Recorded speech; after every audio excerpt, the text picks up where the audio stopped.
আসসালামু আলাইকুম রহমতুল্লাহ। সুপ্রিয় দেশবাসী, শান্তিপ্রিয় দেশবাসী, আশা করি সবাই ভালো আছেন এবং দেশের বাইরে যারা আছেন, আশা করি প্রবাসী ভাইয়েরা, বাংলার বীর সেনারা।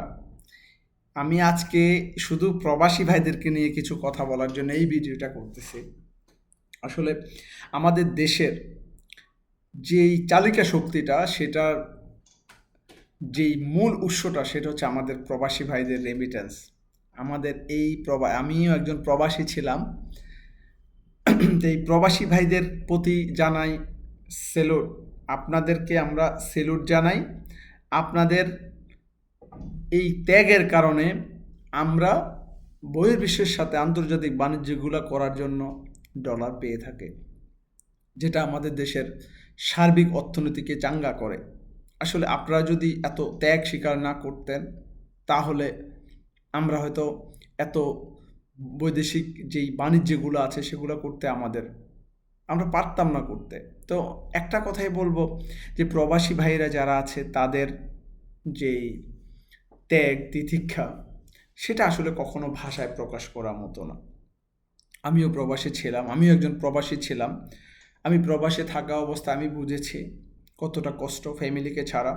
তো সেই প্রবাসী ভাইদেরকে নিয়ে বলবো যে আপনারা আপনারা আমাদের এই দেশের বীর সেনা, আপনারা এই দেশের বীর যোদ্ধা। আপনাদেরকে বিভিন্ন সময় বিভিন্নভাবে এই বাংলাদেশের এয়ারপোর্টে আপনাদেরকে প্রতারিত হতে হতে শুনেছি, নিউজে দেখেছি, পত্রিকায় পড়েছি। তো এই সমস্যাটার জন্য আসলে বর্তমান সরকার, আশা করি এখন যে অন্তর্বর্তীকালীন যে সরকার আছে, এই আপনারা জানেন যে যে ওনারা এই ধরনের, যেখানে দুর্নীতি অনিয়মগুলা হচ্ছে, এখানেই ওনারা হাত দিচ্ছেন। ওইখানে ওনারা হাত দিয়ে ওই সমস্যাটাকে সমাধান করার চেষ্টা করতেছেন। আসলে কাউকে কাউকে যদি আমরা বিশ্বাস করে একটা দায়িত্ব দেই, তাহলে তাদেরকে ওই সুযোগটা দিতে হবে যে তারা যেই কাজটা করার জন্য চেষ্টা করতেছে। ইনশাআল্লাহ আমরা বিশ্বাস করি আমাদের যেই মাননীয় প্রধান উপদেষ্টা আছেন, শান্তিতে যিনি নোবেল পেয়েছেন, তো ওনার ওনার যেই কর্মদক্ষতা, ওনার কাছ থেকে বাংলাদেশ পাওয়ার অনেক কিছু আছে, অনেক কিছু। তো উনি আশা করি আমাদের প্রবাসী ভাইদের জন্য এই কাজগুলো উনি করবেন।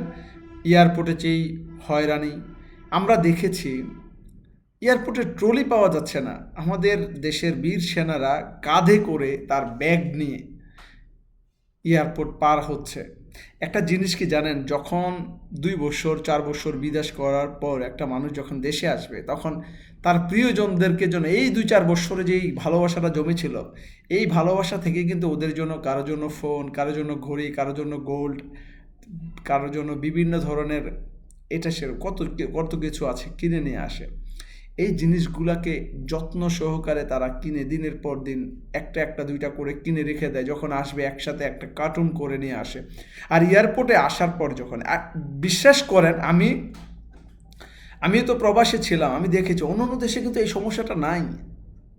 বিশ্বাস করেন, নাই। এটা আমাদের দেশেই এই সমস্যাটা হচ্ছে কি, ট্রলি পাওয়া যাচ্ছে না, দুর্ব্যবহার করা হচ্ছে, খারাপভাবে দেখানো হচ্ছে প্রবাসীদেরকে। যখন ইমিগ্রেশন পাস করবে, তখন খারাপভাবে কথা বলা হচ্ছে, ধমক দেওয়া হচ্ছে। কেন ভাই, কেন বলেন? আপনি কার টাকায় বেতন পাচ্ছেন? এই এয়ারপোর্ট কিভাবে চলতো যদি প্রবাসীরা না থাকতো? দেশের দেশের সরকারি কর্মকর্তারা যদি শুধু যাতায়াত করতো, তাহলে কি এয়ারপোর্টের দারোয়ানের বেতন দেওয়া সম্ভব হইতো? এই প্রবাসীরা আসা যাওয়া করে বিদায় আপনারা বেতন পাচ্ছেন।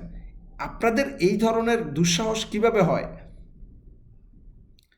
আপনারা যারা এই ধরনের কর্মকাণ্ডের সাথে লিপ্ত ছিলেন, তারা দয়া করে এগুলা পরিহার করুন। এখন হচ্ছে পরিবর্তনের সময়, নিজেকে পরিবর্তন করুন। আমি দোষ দিব না, আপনারা একটা অন্ধকার যুগে ছিলেন, আপনারা এখন আলোর যুগে আসছেন। ভুলে যান যেগুলো অন্যায় করছেন, ভুলে যান। আর একটা জিনিস কাস্টমস কর্মকর্তাদেরকে বলবো, আপনারা আপনাদের আইন অনুযায়ী আপনারা ব্যবস্থা নেবেন। কেউ যদি, কারণ যারা প্রবাসী তারা আইন বুঝে না, তাদেরকে আইনটা বুঝিয়ে দেবেন ভালোভাবে। রাগ দেখিয়ে না, ধমক দিয়ে না। মনে রাখবেন, আপনার চাকরিটা কিন্তু ধমক দিয়ে কথা বলা না, আপনার উচ্চস্বরে কথা বলাটা কিন্তু আপনার চাকরি না। আপনি কাস্টমস কর্মকর্তা। আপনি কেউ যদি একটা কিছু নিয়ে আসে, আপনার সেটার আইন সম্পর্কে তাকে বলেন, ভালোভাবে বলেন। যেই লোক 4 বছর বিদেশ করে আসছে, তার ফ্যামিলির জন্য একটা কিছু কিনেছে, কিন্তু এটা বাংলাদেশের আইন অনুযায়ী, কাস্টমস আইন অনুযায়ী সেটা ট্যাক্স দিতে হবে। আপনি তাকে বুঝিয়ে বলেন যে এটা কিনে নিয়ে আসতে পারছে, সে ট্যাক্স দিতে পারবে, ভদ্রতার সহিত। রাগারাগি করে, মানে বুঝে না, অশিক্ষিত ভেবে, বকাঝকা দিয়ে না, এটা করবেন না। এটা করলে আপনাকে আপনাকে আইনের কাঠগড়ায় দাঁড় করানো হবে। এখন মানুষ বুঝে গেছে, বাংলাদেশের মানুষ এখন রাজনীতি বুঝে গেছে। বাংলাদেশের একটা ক্লাস 9-10-এর ছেলে পেলে এখন রাজনীতি বুঝে গেছে। অন্যায় অত্যাচার কে করছে মানুষ বুঝে গেছে। অন্যায় অত্যাচার করা বন্ধ করে দেন, ইনশাল্লাহ আপনার হাত ধরেই আগামীর বাংলাদেশ হবে আরও সমৃদ্ধ। আপনার হাত ধরেই, আমার হাত ধরেই। আপনি বিলিভ করতে পারবেন না, আপনার ভিতরে যে মানুষটা আছে সেটাকে জাগিয়ে তুলতে শুধু আপনার একটা প্রচেষ্টা দরকার, যে না আমি অন্যায় করব না, আমি চুরি করব না, আমি বাটপারি করব না, আমি কাউকে ধোকা দিয়ে কোনো কিছু নেব না। আমি যেটা সঠিক, আমি 1+1=2, আমি সেটাই ভাববো। 1+1=3 হয় না, আবার 1+1 কখনো 1 হবে না। সো আপনি আপনার জায়গা থেকে যখন সঠিক থাকবেন, আপনি তখন আরেকজনকে বলতে পারবেন যে হ্যাঁ, আমি আমার জায়গা থেকে সঠিক ছিলাম, আমি আপনাকে এতটুকু সাপোর্ট করেছি। তখন অন্য অন্য যারা আছে তারা সঠিক হয়ে যাবে। আর আমাদের প্রবাসী ভাইরা দেশে আসবে, পরিবার পরিজনের সাথে দেখা করতে, সম্মান পাবে। এতটুকুই চাই প্রবাসীরা। বাংলাদেশে এসে কখনো গভর্নমেন্টের কাছে বলেছে যে আমাকে 1 লাখ টাকা দেন, আমি সংসার চালাতে পারতেছি না? না। যেসব প্রবাসী ভাইয়েরা, অনেক দুঃখের কথা, রাত 3টা বাজে ঘুম থেকে উঠে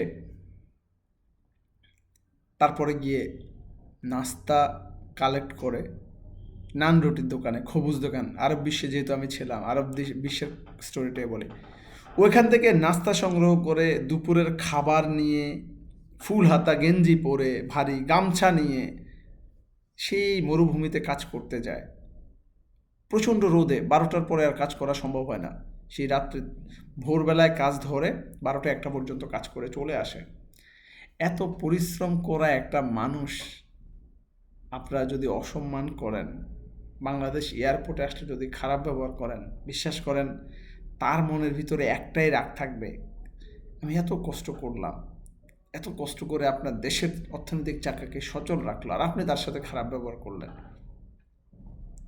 যখন আপনি তার সাথে ভালো ব্যবহার করবেন, বিশ্বাস করেন তারা অবশ্যই এতটুক অ্যাপ্রিসিয়েট হবে যে না, আমি প্রাপ্য সম্মানটা পেয়েছি।